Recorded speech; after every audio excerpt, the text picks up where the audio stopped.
is the story of man. For the thoughts, the aspirations, the affections of long generations of humanity are woven into the fabric of human speech. That's the way it begins. The story of language all over the world.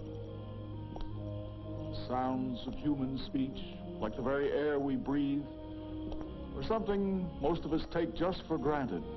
Where did you hide the paper? Now, David, you run right upstairs and wash. And don't forget to brush your teeth. You'd hardly think of our everyday speech as being a specimen for scientists to take apart piece by piece, to study, to analyze. But this is a science, the science of linguistics. There are perhaps many ways to tell this story. We've chosen to tell it through the imagination of the young lady who lives in this house. Now, as you will see, she's head over heels in linguistic problems of her own. And she might call it...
preposition to end the sentence with. Why shouldn't participle dangle? Why does it have to be so many different words? Words, words, words!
How'd you do? I'm the Mad Hatter. Why, of course. My name is Judy. And you're in trouble. Word trouble. But we are going to help you. Judy, this is Jabberwock. How do you do? 'Tis Brennig. How, Mimsy? How do you do? Why does he talk that way? Because he's the Jabberwock and talks Jabberwocky. What are you two doing out of the Alice in Wonderland book? We're going to free all the people enslaved by words. We are going to do away with the alphabet. Take Vorpal's sword and told you to rub out the words. Words are awfully confusing. Sometimes there's no rhyme or reason to them at all. Good. You may join our conspiracy. Here, take a note. Judy will lead the letters into trap. Go on. Go on.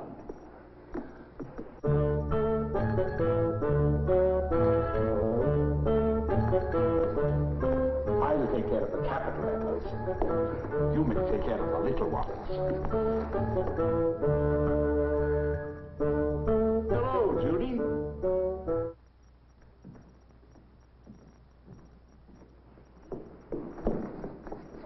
Who's he? He's a professor of linguistics. Linguistics? Well, Judy, what are you doing? We're going to do away with the alphabet. We're going to murder the language. Which one? There are at least 5,000 different languages in the world. There are a few of the dictionaries. Where would you like to start? What's he do? Speak all kinds of languages? He doesn't just speak them. He's a scientist of language. A science of language? Oh, yes. He studies the insides of language.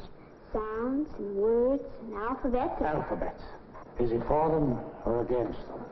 Well, there's some things to be said in favor of alphabets. Name one. The alphabet is the basis of writing, for one. Then let's get the man who invented the alphabet. Yes, I'd like to meet him. I'm afraid that would be a bit difficult, because people have been writing for 5,000 or 6,000 years. Why, that's centuries. Yes, Judy, it is. The people have been talking for a long time. If this ruler represents the time man has been talking, he's been writing only this long. But even today, in many areas of the earth, large numbers of people, millions of them, still get along without writing. If they get along, why should they bother to learn? Well, they can't learn to write, most of them, because they have no alphabet. No alphabet. But as civilization began to spread over the earth, people realized spoken language alone has its limitations. They were learning so much they couldn't remember it all. You might say, Judy, that's why writing was invented. Then that must be why we have whole libraries full of books, because people wanted to write down for other people what they thought and what they did. Pity. People were talking to each other long before there was anything like civilization. Scientists don't know exactly how it all got started, but once on the move, speech grew like a great tree, with branches joining its limbs, branches growing out of other branches, branches running up into twigs, each a spoken language that was the source of still other languages, and each changing as it went along and developed, until 5,000 or more known languages spread through the ages. Even now, languages are continually changing, new ones springing from old ones, sometimes several from a single source. Latin was very important, wasn't it? Oh, yes, it certainly was. What we call the Romance languages all branched off from the great trunk of Latin. There's Italian, Sardinian, Spanish and Portuguese, Dalmatian and Romanian, Catalan and French Provençal, Rito-Romance, and if you listen, you'll hear a certain similarity. Padre, Papa, Tata, Papa. They all do talk something alike. Well, Judy, would you be interested to know that at a certain time of their lives, babies all over the world speak the same language? Oh, just a moment. I know better than that. What about Chinese babies and Indian babies, German babies, French babies, and American babies? Well, now just listen to the language that all those babies speak. Now, here's a typical baby. Isn't this one rather young to talk? All babies in the world have the same, well, baby language to start with. The same babbling, if you like. But this babbling includes the sounds needed to make any language. I didn't think baby talk really meant anything. Oh, baby babbling is very important. When a baby first comes into the world, the speech areas of his brain are like a clean slate, ready to be written upon. From the very moment of birth. With every sound a baby makes, he is producing, you might almost say practicing, the basic sounds of speech. Then he learns to talk just by practicing. Not entirely. Through the first year, the child listens to his parents and copies as closely as he can what he hears, winning their approval when he makes the right sounds. Then the sounds begin to take shape. And by the age of 6, the speech pattern is complete. It's Daddy. Hello, Daddy. Babies all start with the same sounds, and then they just keep the ones that fit their language. I think I'll make a note of that. You might also make a note that we have a conspiracy to get on with. Shall we go? Oh, yes, that conspiracy to do away with the alphabet. May I ask a question? What is it? Why do you want to get rid of the alphabet?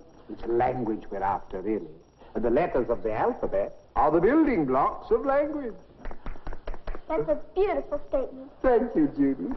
Very well put, but hardly scientific. Professional jealousy. If I wanted to do away with language, what I would go after would be sounds, because sounds are the basis of any language. Sounds. Make a note of that. I suppose the next thing you're going to say is there's a science of sound. Well, as a matter of fact, there is. For a long time, scientists have been curious about how our human sounds are actually made. In the course of such a study, Professor Wolfgang von Kempelen invented the world's first talking machine. Make a note to get from Kempelen. That was in the 18th century, around 1780. Cross him off. We're too late. Here's a drawing of von Kempelen's machine when the professor completed it. I wouldn't even know how to begin to build a talking machine. What are you doing, Judy? I'm trying to imagine how the professor figured it all out.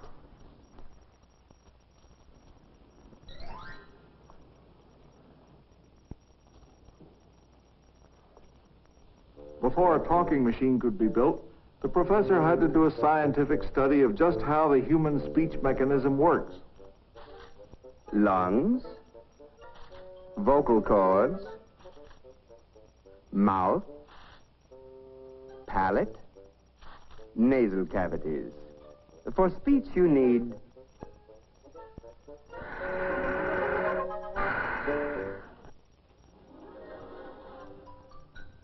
air.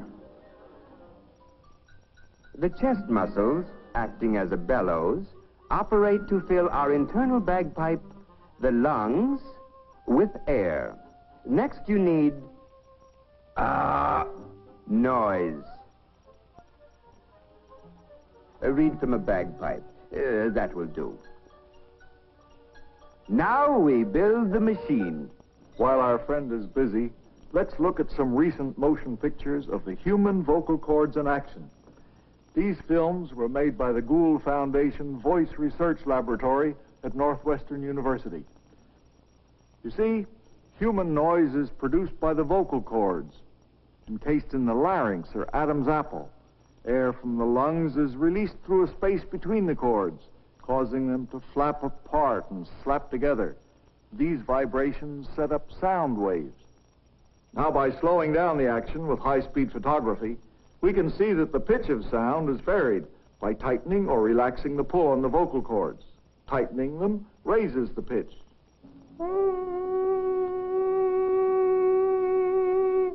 Relaxing them lowers it.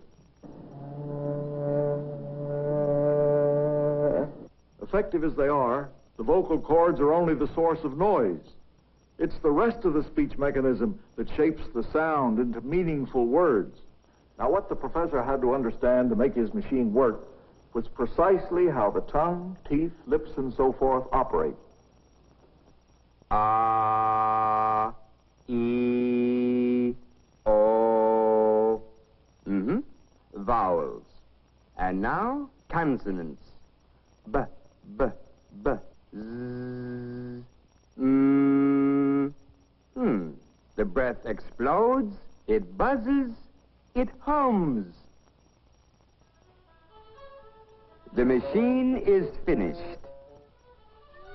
And now, demonstration. That more, mommy. Why, the machine spoke French. Said you are my friend. Von Kempelen's machine was quite remarkable for 1780, for it was the world's first successful talking machine. Scientists today have the benefit of techniques undreamed of in von Kempelen's time. In these X-ray films of the human speech mechanism in action, you can see the tongue and lips assuming various positions to form cavities that modify the sound by resonance. Who will give a needle, a mouse, a cat, and a bird to my father?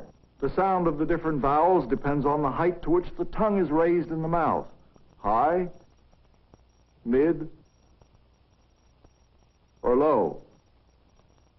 It also depends on the position of the tongue in the front or back of the mouth.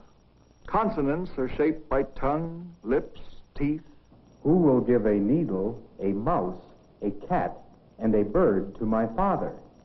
This has been very educational, Jabba. We don't have to bother with the alphabet. All we've got to do is get rid of those vowels and consonants, and our job is done. I hate to disappoint you fellows, but what really come out of the human speech mechanism are phonemes.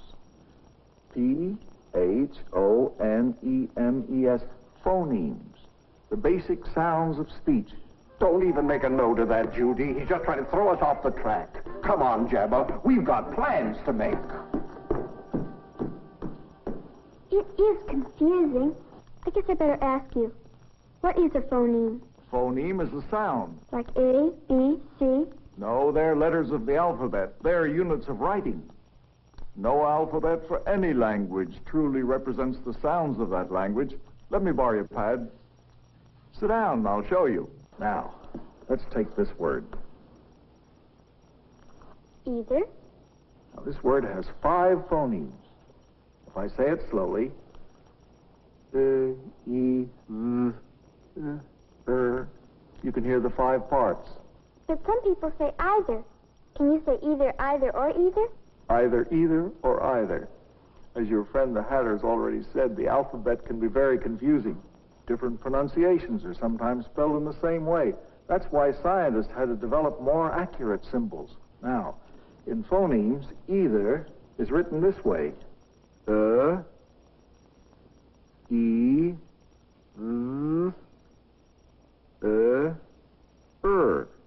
and either is written like this. Ah, E,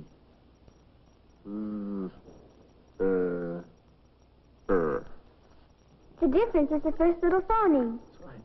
Now, scientists such as Ferdinand de Saussure in France discovered that out of the thousands of speech sounds a human being can make, each language has picked its own set of phonemes. English, for instance, has 45. Then those little phoneme sounds must really be the building blocks of language. I better make a note of that for the Hatter. But for myself, I better just stick to the alphabet.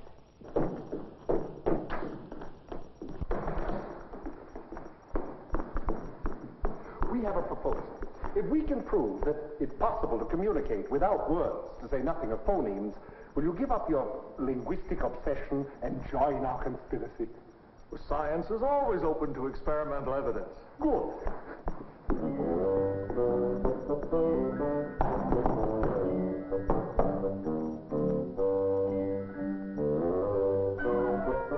One, two, buckle my shoe. 3, 4, shut the door.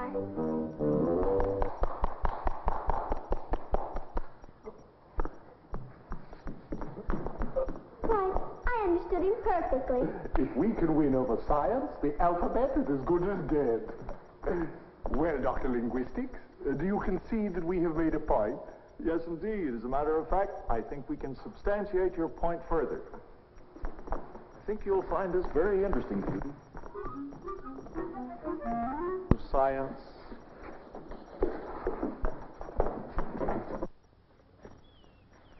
This is one of the Canary Islands, La Gomera, off the west coast of North Africa, a land of rugged terrain. In the sparsely populated areas, people found it difficult to communicate with one another across the deep gorges. So, the Gomeras contrived an extraordinary form of telephonic speech, whistling, which can be understood over a distance of 3 differences in pitch.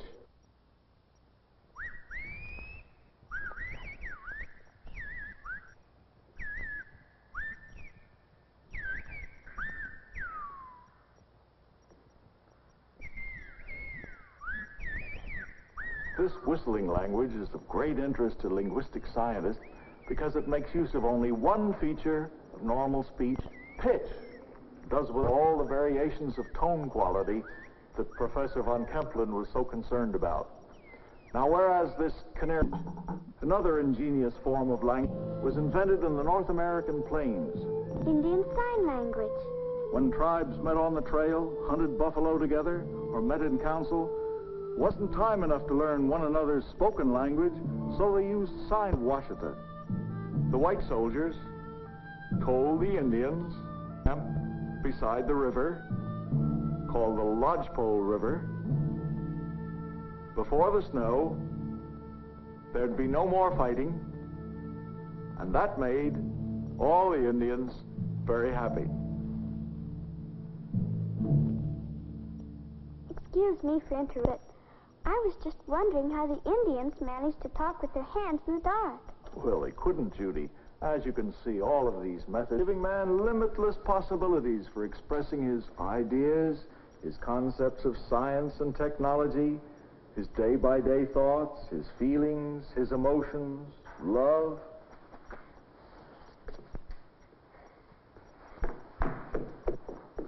Don't be taken in by those scientific sophistries. Do animals have alphabets? Do they have words? And animals can, without any words at all, quote, communicate from the moment of birth. And they've gotten along without any words at all, haven't they? Oh, yes, indeed. Would you fellows please oblige? Now, look. There's a crow. When man invades the forest, he's the first to shout, "Beat it." Then all the other birds, animals, pass on the alarm. Not only birds and animals get along without words, but insects as well. The most incredible of all is the dance of the honeybee. When a worker bee finds a flower full of nectar, it flies. This urgent message is communicated by performing a dance. The pattern of the dance indicates the direction of the flowers in relation to the sun. The speed of the dance tells the distance from the hive. The other bees all take notice. They touch the dancer with their and discover the scent of the flowers. Then they all fly out to the source of the nectar. Animals and insects have many ingenious ways of communicating. Sound, smells, with motion. We find in all this communication that the animal mind operates almost automatically. It receives messages from the outside through its sense organs and reacts instinctively.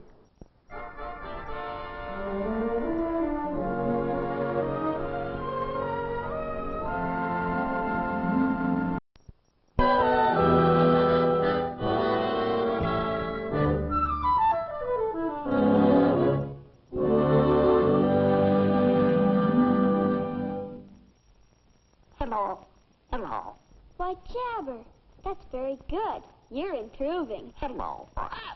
Oh, it was the parrot. Beware the jubbub, talking bird. But parrots just imitate what people say. Yes, that's because they are not able to associate a given sound or word with a specific meaning. It's curious, though, that they sound like people. Some animals, such as apes, do have a larynx and the rest of our vocal apparatus. The speech mechanism of a chimpanzee is the closest to that of a human being. Will you please? Research psychologist Dr. Keith Hayes and his wife raised a chimp named Vicky. After constant training, Vicky had learned to speak only 3 human words by the time she was 3 years old. Like human babies, she babbled at first. Later, she was rewarded when she made the right sounds. Mrs. Hayes would shape Vicky's lips to help her pronounce the word mama. At the age of 2 1/2, she could say papa and cup. Now she has learned to use all 3 of her words appropriately in solicitation. Now, who am I? Papa? Papa? You say what? She was rewarded when she made the right sounds. Mrs. Hayes would shape Vicky's lips to help her pronounce the word mama. At the age of 2 1/2, she could say papa and cup. Now she has learned to use all 3 of her words appropriately in solicitation. Now, who am I? Papa? Papa? Can you say what this is? By the age of 6, Vicky's spoken vocabulary consisted of 7 words, whereas human children are using hundreds of words by the time they're only 2 years old. Chimpanzees, orangutans, and other mammals may have larynxes and the rest of the speech mechanism, but it takes more than that. It takes brain power. Well, for the present, we must conclude that man is the only one of Earth's creatures with true language. Because the animals can't manage to combine their cries, calls, their signals, to form the infinite variety of meaning that we achieve when we arrange words and sounds into sentences.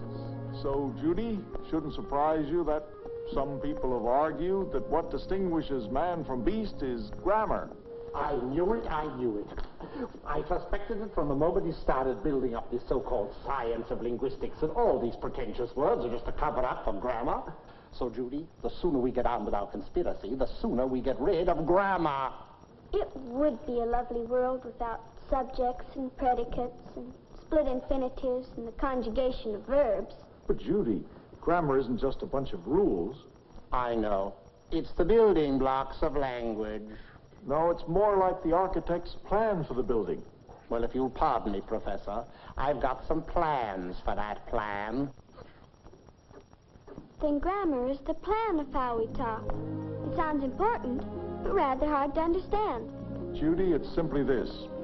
The way words are arranged into sentences is as important to meaning as the separate words themselves.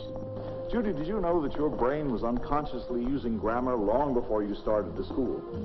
You mean my head's been full of subjects and predicates? And I didn't even know it. Yes, of course. Did you ever try to make your mind completely blank? You can.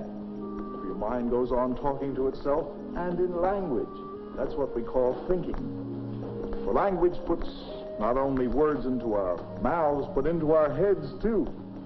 Well, that's another trouble with words. Maybe the Hatter is right. Oh, but Judy, before you go, let me say that words themselves aren't to blame. They were developed through the ages to express the vital experiences of people everywhere. In a sense, people live in different worlds, worlds reflected in their languages. If we could understand these many languages, we might hear the people say, "We Eskimo must live with snow. It shapes our lives. We have a dozen special words to tell about snow. It's far too important to be dismissed with one word." To us, living in the Trobriand Islands, our very existence depends on raising our crops. We have more than 100 names for yams. Arabic gives us more than 6,000 different words for camel, its parts, and equipment. When language expresses our various ways of life, it is indeed our servant. Some scholars have wondered if language is not, at times, our master. People use words. Do words use people? In most of the Oriental world, our various social classes speak one to the other in traditional ways. Does our language then determine our behavior, dictating for each person the way in which he acts towards his equals, his inferiors, his superiors? Our Hopi language has no grammatical way to express past, present, or future. So far as our language is concerned, one might conclude that the world is without time altogether. Scientists, too, are pondering such questions. Does our language shape our whole philosophy of life? Is it true that some ideas that are clear in one language may be very difficult to say, may be even difficult to think in another language? Even so-called primitive peoples have developed languages that admirably express their cultures, their ways of life. But scientists have discovered that there are no primitive languages on the face of the earth. These languages, used with ease by the crudest savages, are just as complex as other tongues. In fact, it sometimes requires the lifetime study of our greatest scholars to figure them out. Anthropologists like Franz Boas, who pioneered in American Indian languages, sought to discover in each language its own system. Following Boas, Leonard Bloomfield began collecting materials on American Indian languages. By this and other work, he set the stage for modern descriptive linguistics. Others, such as Edward Sapir, an expert on many Indian tongues, studied languages as related to cultures and total ways of life. Of all the languages now being spoken, only a few have been studied scientifically. And today, linguistic scientists all over the world are concentrating upon small speech communities that are rapidly dying out to prevent their languages from being forever lost to the study of man.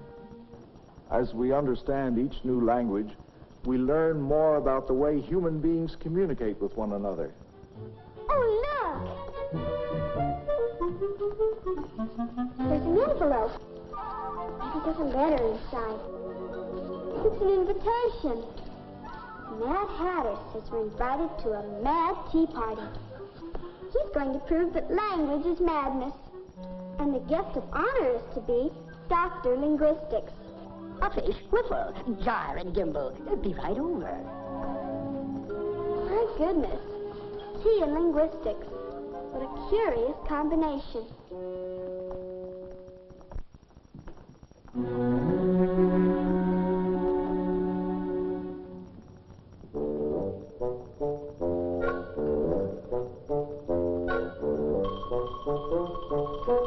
The mad tea party is about to commence. Who's coming? Well, I've invited a cowboy from the Southwest, a theatrical publicity man, and some other guests. How do you do, Shorty? Scan me, ma'am. Judy, this is Shorty Rogers, famous jazz trumpeter and composer. Hey there, Judy. How do you do? Crazy. Shorty, you're going to meet a very distinguished professor of linguistics. Is this cat cool, square, or way out? Well, I'm not sure that I follow you, but this should prove a very amusing encounter. They won't understand each other at all. Shorty, it is my great pleasure to introduce to you the very distinguished Dr. Linguistics. Doctor, this is Shorty Rogers. I'm very happy to make your acquaintance, Doctor. Skin me, man. Man, you're really weathered. What's the bit here? Well, the hat here's been trying to bug me on this ABC jazz. Crazy made the scene, man, crazy. Hey, you're a real live aspirin. Well, I have to split now. So long. Keep cool. They seem to understand each other, but I couldn't. Mimsy too. Me either. Well, wait till he meets my next guest. Oh, Dr. L, I'd like you to meet a theatrical publicity man. How do you do? Hi. Looks as if you already have a story. Yep, here's my lead. Tongues wag as wags gag, but hot hat cools as Doc clicks on rhetoric tricks. Well, that just about ballpoints the hat's chat. Like a fat bat. Well, I gotta run now, Doc. This bash is a bop. Some sock yocks packed in that flax cracks. Flax cracks bandersnatch to me. You're right, they do understand each other. Perhaps this next guest will confuse him. Enjoying yourself? Well, now, I don't want to sound like I was raised on sour milk, but I just can't drink enough of this yellow gargle to get a talking load. You see, these doings give me buck fever. I get my spurs all tangled, and I'm just plain old hog-tied when it comes to making chin music with a pack of strangers. Well, Dr. Linguistics? Well, it was all quite simple. He said he wasn't mouthy, he's fresh out of tongue oil, this wingding shortens his stake rope, makes him feel like he's got his leg tied up. Say, partner, you savvy my lingo. You'll do to ride the river with. Well, I gotta roll my wheels. So long, Doc. So long, amigo. Him and me's made of the same leather. Well, so much for linguistics. Now, do let us have some tea. Judy, after that variety of verbal vocalizing, surely you would agree that language is a mixed-up mess. But Dr. Linguistics didn't seem to think the tea party was so mad. No, actually, I thought it was quite sensible. Sensible? With everyone speaking a different language? Different dialect, if you please.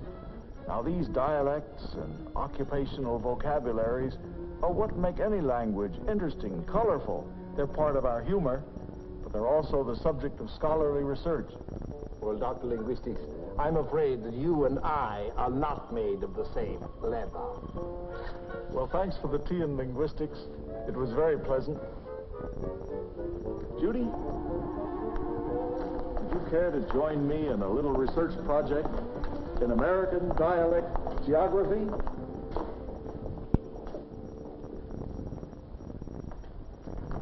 The way a man talks tells us where he comes from. Like in Brooklyn, some people call a bird a bride. Yes, it's not only what people say, it's the way they say it that gives us clues to where they were brought up. Clues? That sounds like a mystery. It is, rather. You could look at it as a kind of detective story.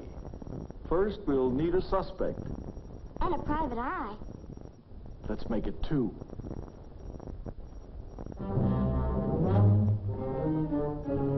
Now, for the last time, are you going to tell us where you're from? Oh, you won't, eh? Well, we have ways of finding out. Read this. Mary, Mary, Mary. Aha! West of the Alleghenies, they pronounce the words alike. He pronounced them all differently. Yeah, that's right. Clue number 1 puts him east of the Alleghenies. All right, now, read this. Oh, sorry. Greasy. Hear that? He said greasy, not greasy. That puts him north of Philadelphia. Ha! Read this. Park. He said park, not park. Yeah, I heard it. That eliminates coastal New England. Read. Wash, water. Hear that? Not wash and water, but wash and water. The rest of New England is out. Must be Central Atlantic state somewhere.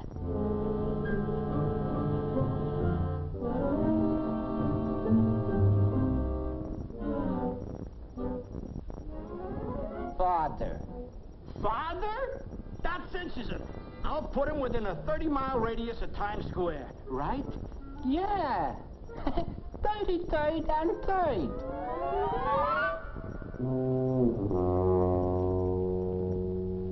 An amusing parlor game, Dr. Linguistic. Something like 20 questions. Well, a dialect geographer using a list of only 30 words can usually place a person within 20 miles of his home locality, so long as he lives in the eastern part of the United States. Dialect geographers began charting their monumental linguistic atlas in the east in 1929 and had been painstakingly working their way to the west. Dr. Hans Kurath of the University of Michigan has conducted a good part of this research. He and his dialect experts are traveling around the country for the past 25 years, asking people what words they use for all sorts of things. And they've recorded dialect differences in words and how they're pronounced. Perhaps Dr. Kurath will show us how the atlas is put together. Well, you see, the atlas contains hundreds of maps showing speech differences and their geographical boundaries, which we call isoglosses. May I show you a few examples? This isogloss sets off the area in which griddle cakes are called fritters. This here around Philadelphia shows the area where they call them hot cakes. Over here they're called flannel cakes. To the south of it, batter cakes. It is on the basis of isoglosses like these that we establish the dialect boundary. Thank you, Dr. Kurath. Man takes his speechways with him wherever he goes. As the dialects flowed westward, the way our population did, the strands unraveled and began to overlap. Here's how they traveled. Western New England accents, coast speech, southern mountain accents, plantation speech, Texas accents, but down east talk in the state of Maine has stayed put. This research has revealed the paths people have taken when they migrated from one part of the country to another, and shown the changes going on in American speech patterns. This research has unearthed hitherto unrecorded dialects, has also marked off areas where big cities have influenced the speechways of neighboring localities. This atlas is a most impressive achievement in one branch of the science of linguistics. Dr. L, it may be linguistics, it may be impressive, it may even be an achievement in one branch, but don't try to convince me that it's a science. A science is test tubes, telescopes, microscopes, and chromium-plated machines. Well, actually, linguistics has its own share of hardware. Hardware? Yes, that's what scientists call their machines. Before you can build a piece of hardware, you have to know exactly what you want it to do. That calls for research, imagination. Would you please? The kind of imagination that led to Bell's telephone, to Edison's phonograph, to Marconi's wireless, and to the first all-talking picture. Didn't movies always talk? No, Judy. When I was your age, films were silent. How do movies talk? Well, running along the side of our film is the soundtrack. I wonder whatever it looks like. Well, we might ask the soundtrack to move in a bit. Is that what makes the picture talk? It's just a routine matter of technology. Routine matter of technology, indeed. You surely wouldn't make light of the magic of physics, converting sound into electrical impulses. Why, electronic machines are nothing short of miraculous. You'll see. Example. The sound spectrograph turns speech into pictures. First, the scientist speaks into the machine. Never kill a snake with your bare hands. It is impressive, but what is it doing? The machine separates all sounds into two things, pitch and loudness. The phrase, never kill a snake with your bare hands, comes out looking like this. Is it a new kind of alphabet? Looks more like a fuzzy kind of shorthand. These patterns of light show pitch and loudness in each instant of sound. That gave the scientist an idea. Why not just create speech artificially by painting these patterns on clear plastic with a brush? And when they feed this hand-painted speech into the playback machine, here's how it sounds. Never kill a snake with your bare hands. It talks by hand. Yes, the sound spectrograph allows linguistic scientists to make very rapid studies of speech sounds. And among other things, some deaf people have been taught to see speech. For example, they learn to recognize this pattern as 5. They hear with their eyes. Precisely. They see pictures of speech. Oh, we've got machines that talk to man, and even machines that can listen. Audrey, that's a machine that listens to spoken numbers like a telephone operator and obeys orders. 4. Yes, Audrey, the automatic digit recognizer, can identify numbers spoken into a telephone. And how about the voice typewriter? It takes dictation and types words as they are spoken. C. You read it. It's like a secretary who never makes a mistake. No, they're easily confused by different voices and different accents. Voice typewriters are still pretty crude. What about machines that talk to each other? Yes, electronic computing machines can transmit data to each other over ordinary telephone circuits. Those machines will soon learn that it's a lot easier to get into this talking business than it is to get out of it. Out of it. Bandersnatch. I never dreamed machines could be so smart. I'd have a tea party conversation with a machine. Well, I'm afraid you find the conversation rather dull. You see, Judy, machines have no minds of their own. I thought they had electronic brains. It's the brain of man that tells them what to do. I give up. You and your scientific attitude. Magic is just matter of fact to you. Every miracle has to have its qualifications, reservations, footnotes. Goodbye. I hope the soundtrack didn't go away mad. Soundtrack's an impetuous fellow. He was in such a hurry, he neglected to even mention an automatic translator. You see, Judy, for a long time now, scientists have been working toward the realization of machines that will translate one language into another. Here's a machine that's helping them. It's called the JohnnyAc. Machine translation will need a dictionary and a grammar book, a plan of the language designed for the machines to use.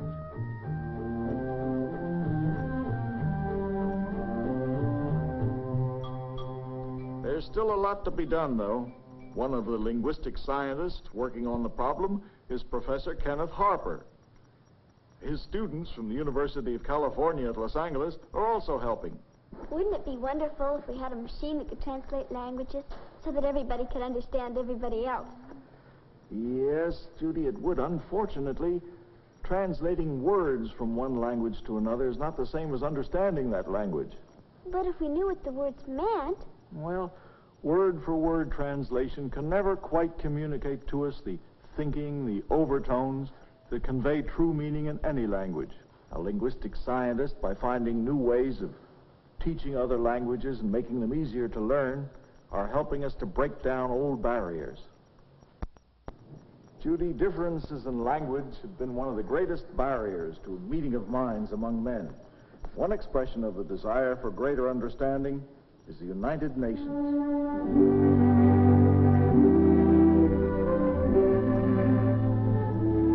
As Tertullian of Carthage in 200 AD wrote, man is the one name belonging to every nation on earth. There is one soul and many tongues, one spirit and many sounds. Every country has its own speech, but the subjects of speech are common to all. Yes, the subjects of speech, day-to-day talk, the chatter of small talk, the exchange of pleasantries, news, gossip, conversation among friends, and with strangers who speak different languages but find ways of understanding each other. Language and speech, the basis for communication, tools for learning, for broadening horizons of the mind, for developing new ideas, for exchanging knowledge, exploring new frontiers of science. The gift of speech, a universal quality that links each man to the world of men. Language, the pattern of speech, may one day be the instrument that will bring compatibility and understanding to human beings everywhere.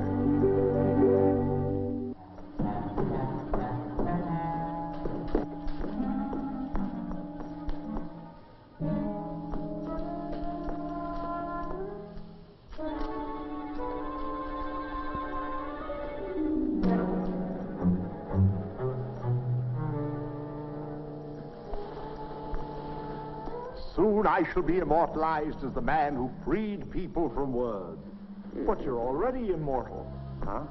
Even if your alphabet conspiracy succeeds and you destroy the books, you, Mad Hatter, and you too, Jabberwock, will always live on in the minds of men. It's because they were created out of words.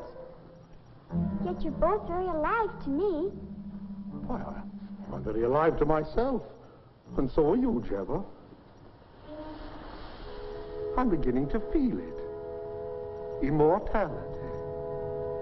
Come on, Jabber. I believe Alice is expecting us.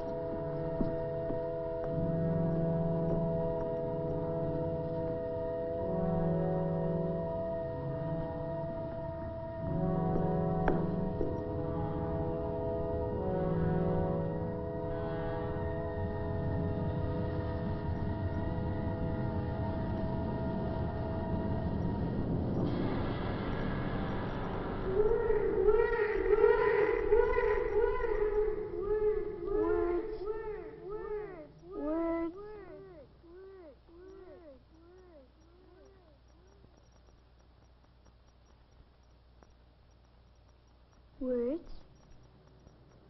Words. Hello there, Judy. Having trouble with your homework? You see, there's so much I don't understand, and I'd like to understand. Perhaps I can help.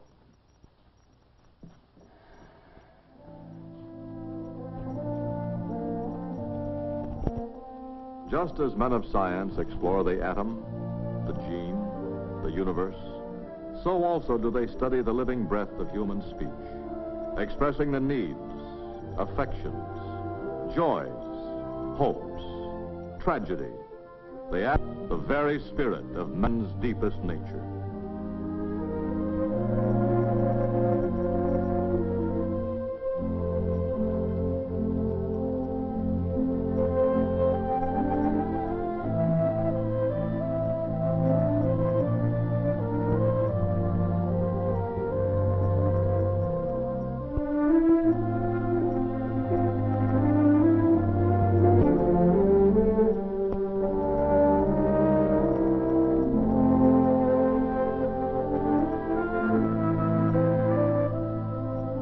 The Bell system is grateful to the many distinguished scientists who helped to prepare this story of language. Our thanks to the special advisors who supplied and checked the scientific material for this program. Our thanks also to the advisory board, which reviews the scientific aspects of these programs. Its members represent the broad range of modern science, including biology and genetics, medicine, bacteriology and botany, chemistry, geophysics, physics, anthropology, electronics and acoustics, mathematics, engineering. To all these men and to many institutions, the Bell system is indebted for the support they have given this venture in education through entertainment.